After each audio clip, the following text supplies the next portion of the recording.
Welcome back, everybody. This is lesson 29, circumference of a circle. And so this is the homework review. This will be part one.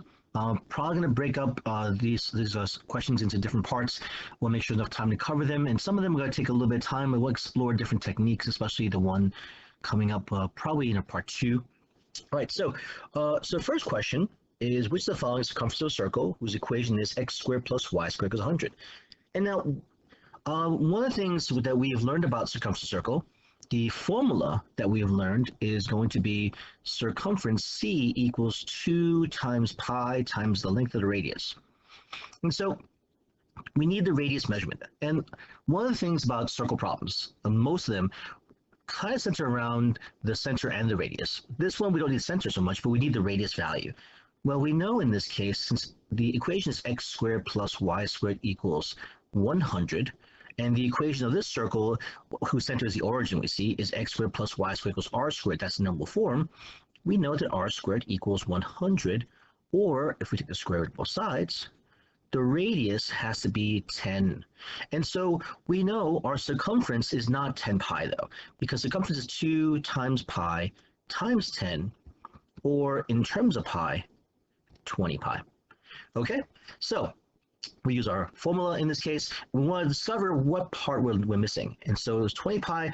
That will be choice 3. All right. Please remember, when you guys are working on these problems, show work. You want to show work because, the idea is that you will do this again. All right. And the funny thing is that this question, which seems so innocuous, no, this could be an SAT question. Okay, because again, SC covers algebra 1 and geometry and some parts of algebra 2, and they will not be very straightforward. So they won't tell you what the radius is. You guys discovered from the equation, so you have to know our formulas as well. All right, ladies and gentlemen, question number 2. The distance around a circular dance hall is 135 feet, and so a circular dance hall. So really, I'm gonna draw a circle. Here we go. Here's a circle.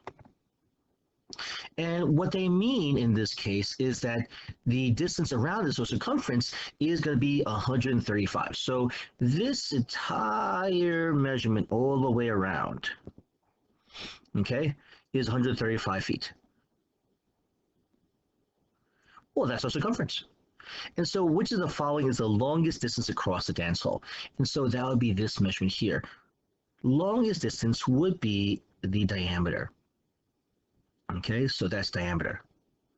Now, one formula for the circumference of a circle is definitely going to be circumference equals 2 pi r, but also another one is circumference equals pi times diameter.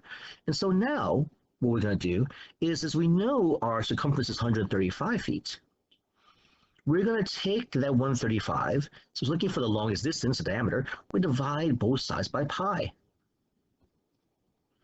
All right, and so one way of doing this really quick without calculator is you can round off pi to be about 3.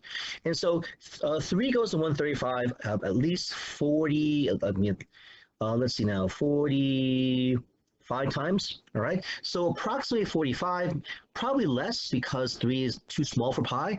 So we're going to estimate in this case. We're thinking that it probably could be this answer here, 43. But let's break out the calculator.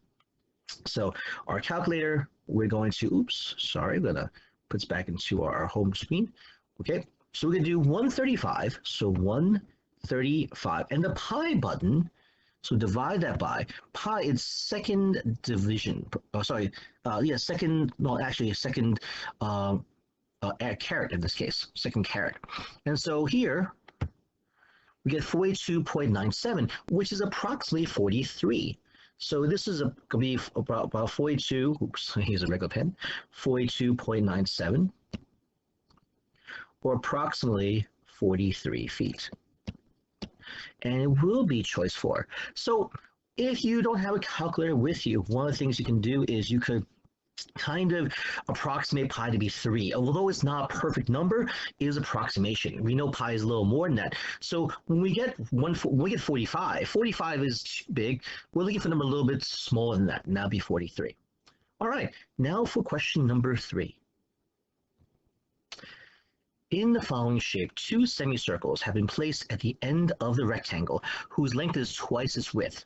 Okay, so we don't know what the length is. Which of the following gives the length or the width? So which of the following gives the length around the figure in terms of the semicircle radius of r? Well, here's the thing. This measurement here is not one radius, but two radius. So this is 2r. And what they said in this case that the rectangle whose length is twice its height. Well, the height is 2r, therefore this measurement must be 4r. 4r. And so we know that the two parts of 4r. Now, for the semicircle, well, this is a semicircle and this is a semicircle, but together they form an entire circle.